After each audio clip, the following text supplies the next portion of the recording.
എൻട്രിയിലെ classes എല്ലാം തന്നെ എൻട്രിയിലെ നോൺ ടെക്നിക്കൽ ക്ലാസ്സസ് ആണെങ്കിലും ടെക്നിക്കൽ ക്ലാസ്സസ് ആണെങ്കിലും അതാത് മേഖലകളിൽ എക്സ്പേർട്ട് ആയിട്ടുള്ള പാനലാണ് നിങ്ങളുടെ മുന്നിൽ കൊണ്ടെത്തിക്കുന്നത്. പേഴ്സണലി RRB JEE എക്സാം എഴുതിയ സമയത്ത് അല്ലെങ്കിൽ അത് ക്വാളിഫൈ ചെയ്ത സമയത്തൊക്കെ എനിക്ക് ഉണ്ടായ ബുദ്ധിമുട്ടുകളാണ് നിങ്ങളോട് ഷെയർ ചെയ്യുന്നത്. അതിന്റെ ഒരു കോൺസെപ്റ്റ് മനസ്സിലാക്കി വെച്ച് ക്വസ്റ്റ്യൻസ് ഒരു സെറ്റിൽ തന്നെ പ്രാക്ടീസ് ചെയ്ത് തുടങ്ങി കഴിഞ്ഞാൽ നമ്മൾ CBT1 ക്വാളിഫൈ ചെയ്ത് കഴിഞ്ഞ് CBT2 എക്സാമിന് ഒരു മാസം ഗ്യാപ്പ് ഉള്ളെങ്കിൽ കൂടി നമ്മുടെ നോളജ് കുറച്ചുകൂടി തറവാകുകയും. ഹായ് ഓൾ, എല്ലാവർക്കും നമസ്കാരം. പുതിയൊരു വീഡിയോയിലേക്ക് സ്വാഗതം. അപ്പം നമുക്ക് എല്ലാവർക്കും അറിയാം നമ്മുടെ RRBJയുടെ ഒഫീഷ്യൽ നോട്ടിഫിക്കേഷൻ, അതായത് നമ്മുടെ എക്സ്പെക്ടഡ് വേക്കൻസീസ് ഒക്കെ അറൗണ്ട് ആയിട്ടുള്ള നോട്ടിഫിക്കേഷൻസ് വരാറായിട്ടുണ്ട്. അപ്പം RRBJയുടെ ജേർണി എന്ന് പറഞ്ഞു കഴിഞ്ഞാൽ നമുക്കറിയാം 2 CBT, അതായത് കമ്പ്യൂട്ടർ ബേസ്ഡ് ആയിട്ടുള്ള 1-2 എക്സാംസ് എഴുതുകയും അതുകൂടാണ്ട് നമുക്ക് മെഡിക്കൽ ടെസ്റ്റ് ഒക്കെ ക്ലിയർ ചെയ്താൽ മാത്രമാണ് നമുക്ക് ഈ ഒരു ജോലി കിട്ടുക. അപ്പോൾ നമുക്ക് ഈ RRBJE എക്സാമിന് നമ്മൾ അപ്രോച്ച് ചെയ്യുന്ന സമയത്ത് എന്തൊക്കെ കാര്യങ്ങൾ, ഞാൻ പേഴ്സണലി RRBJE എക്സാം എഴുതിയ സമയത്ത് അല്ലെങ്കിൽ അത് ക്വാളിഫൈ ചെയ്ത സമയത്തൊക്കെ എനിക്ക് ഉണ്ടായ ബുദ്ധിമുട്ടുകളാണ് നിങ്ങളോട് ഷെയർ ചെയ്യുന്നത്. അപ്പോൾ നമ്മൾ എല്ലാവരും ജനറലി അറിഞ്ഞിരിക്കേണ്ട കാര്യമാണെന്ന് തോന്നി, അതുകൊണ്ടാണ് പറയുന്നത്.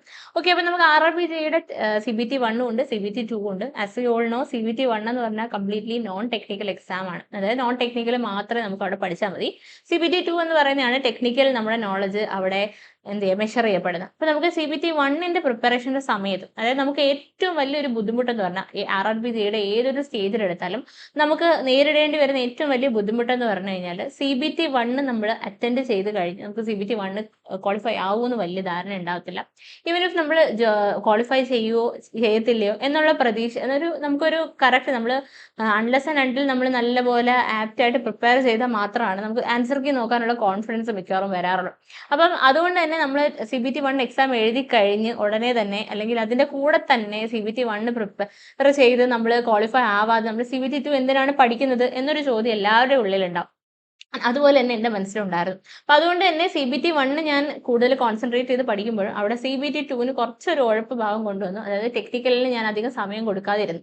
അപ്പം അതുകൊണ്ട് എന്താ സംഭവിച്ചതെന്ന് വെച്ച് കഴിഞ്ഞാൽ CBT1 നമുക്ക് റിസൾട്ട് വന്നു കഴിഞ്ഞ് നമുക്കൊരു 1 മന്തിനുള്ളിൽ തന്നെ CBT2 എക്സാം വരുന്നത് കൊണ്ട് തന്നെ ഈ ഒരു മാസത്തിനുള്ളിൽ നമുക്ക് ടെക്നിക്കൽ നോളജും നോൺ ടെക്നിക്കൽ അതിന്റെ കൂടെ തന്നെ ഉണ്ട്, അതും കൂടി നമുക്ക് ബ്രഷപ്പ് ചെയ്ത് കൊണ്ടുവരാനുള്ള ഒരു ടൈം കുറവാണ്. അതുകൊണ്ട് തന്നെ ആ ഒരു മാസം ഞാൻ നല്ല പ്രഷർ അനുഭവിച്ചാണ് പ്രിപ്പയർ ചെയ്തത്. അപ്പം ആ ഒരു മാസം എന്ന് പറഞ്ഞു കഴിഞ്ഞാൽ വളരെ നമുക്ക് ടെക്നിക്കലും നോൺ ടെക്നിക്കലും ഒരുമിച്ച് കൊണ്ടുപോകണം. ടൈം മാനേജ്മെന്റ് പ്രശ്നം, ടെൻഷൻ അത് കൂടാണ്ട് വരും. CBT2 നമുക്ക് ക്വാളിഫൈ ചെയ്യാൻ പറ്റുമോ, അങ്ങനെയുള്ള കാര്യങ്ങൾ, നമുക്ക് ക്വസ്റ്റ്യൻസ് പ്രാക്ടീസ് ചെയ്യാനുള്ള സമയക്കുറവ്, നമുക്ക് കോൺസെപ്റ്റുകൾ ഒന്നുകൂടെ ബ്രഷപ്പ് ചെയ്ത് എടുക്കേണ്ട ഒരു ബുദ്ധിമുട്ടുകൾ.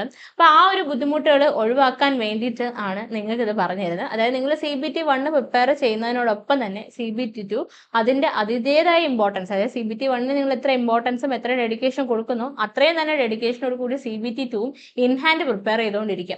കാര്യം എന്ന് വെച്ച് കഴിഞ്ഞാൽ നിങ്ങൾക്ക് CBT1 ഒരു ദിവസം നിങ്ങൾ ഇത്രയും ടൈം അലോട്ട് ചെയ്യുന്നെങ്കിൽ അറ്റ്ലീസ്റ്റ് 1.5-2 hours CBT2 കൂടി കൊടുക്കാം.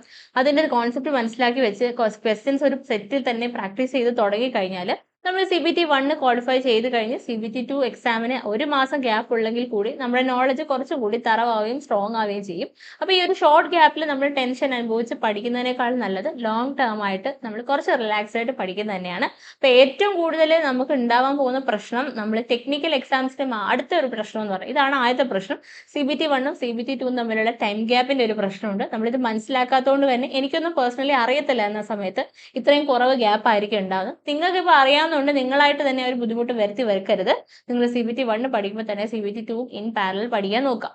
ഇനി അതുപോലെ തന്നെ വരാവുന്ന വേറൊരു ബുദ്ധിമുട്ടെന്ന് പറയുന്നത്, CBT1 എന്ന് പറഞ്ഞാൽ നമ്മൾക്ക് ഒട്ടും പരിചയമില്ലാത്ത സ്ഥലത്തെ ക്വസ്റ്റ്യൻസ് ആണ് ചോദിക്കുന്നത്. അപ്പം ഞാൻ പേഴ്സണലി ആ സമയത്ത് വേറെ SSC എക്സാംസും അതുപോലെ തന്നെ വേറെ നമ്മുടെ ജനറൽ നോളജ് മെഷർ ചെയ്യുന്നതും ആപ്റ്റിറ്റ്യൂഡ് മെഷർ ചെയ്യുന്നതും മാത്സ് മെഷർ ചെയ്യുന്ന എക്സാംസിന് പ്രിപ്പയർ ചെയ്യുന്നതുകൊണ്ടാണ് എനിക്ക് CBT1 പ്രിപ്പറേഷന് വലിയ ബുദ്ധിമുട്ടില്ലാതെ കൊണ്ടുവരാൻ പറ്റിയത്. ഇപ്പൊ ടെക്നിക്കൽ എക്സാംസ് മാത്രം ഫോക്കസ് ചെയ്ത് പഠിച്ചുകൊണ്ടിരുന്ന ഒരു ഉദ്യോഗാർത്ഥിയല്ല, ടെക്നിക്കൽ എക്സാംസ് കൂടുതൽ കോൺസെൻട്രേറ്റ് ചെയ്തുകൊണ്ടിരുന്ന ഒരു വ്യക്തിക്ക് ഇപ്പൊ CBT1 എന്ന് പറഞ്ഞാൽ എൻറ്റയർലി പുതിയ കാര്യമാണ്. അപ്പൊ പുതിയ കാര്യം പഠിക്കാനായിട്ട് അതിൻ്റെതായ ടൈം കൂടുതൽ വേണം. ഇപ്പൊ സെൽഫ് സ്റ്റഡി ഒക്കെ നോക്കുന്നവരാണെങ്കിൽ ഈ ഒരു ടൈമിനുള്ളിൽ നിങ്ങൾക്ക് ഈ കാര്യങ്ങൾ ഇത്രയും തനിച്ച് പഠിക്കുകയും അതിന്റെ ക്വസ്റ്റ്യൻസ് ഒക്കെ കിട്ടും, നിങ്ങൾക്ക് ചെയ്യാൻ പറ്റുന്നുണ്ടായിരിക്കും. പക്ഷെ അത്രയും ടൈം എടുത്ത് നമുക്ക് ചെയ്യാനുള്ള സമയം എക്സാമിലില്ല. അതാണ് മനസ്സിലാക്കേണ്ട കാര്യം.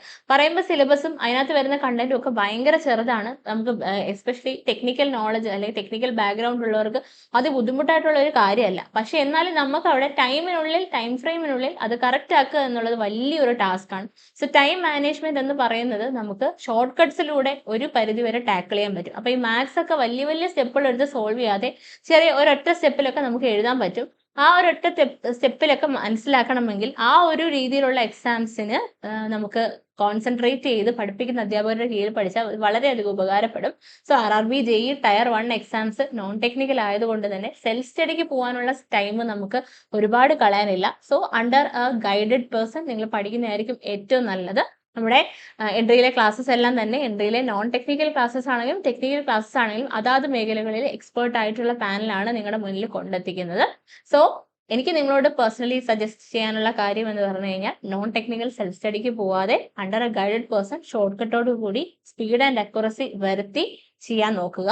പിന്നെ ഞാൻ പറഞ്ഞ പോലെ ടയർ 1 പഠിക്കുന്നതിനോടൊപ്പം തന്നെ ടയർ 2 പഠിക്കാൻ നോക്കുക. ഇത് രണ്ടും മേജർ ആയിട്ടുള്ള ഡിഫിക്കൽട്ടിയാണ്. ഞാനും പേഴ്സണലി ഒത്തിരി ബുദ്ധിമുട്ട് അനുഭവിച്ച 2 കാര്യങ്ങളായതുകൊണ്ടാണ് നിങ്ങൾക്ക് പറഞ്ഞു തരുന്നത്. സോ ചാനൽ ആരെങ്കിലും സബ്സ്ക്രൈബ് ചെയ്തിട്ടില്ലെങ്കിൽ ചാനൽ സബ്സ്ക്രൈബ് ചെയ്യുക. RRB JEE എക്സാം നമുക്ക് വരാറായിട്ടുണ്ട്. എക്സാമിന് ഫോക്കസ് ചെയ്യുന്നവർ എത്രയും വേഗം തന്നെ പ്രിപ്പറേഷൻ സ്റ്റാർട്ട് ചെയ്യാം. Thank you.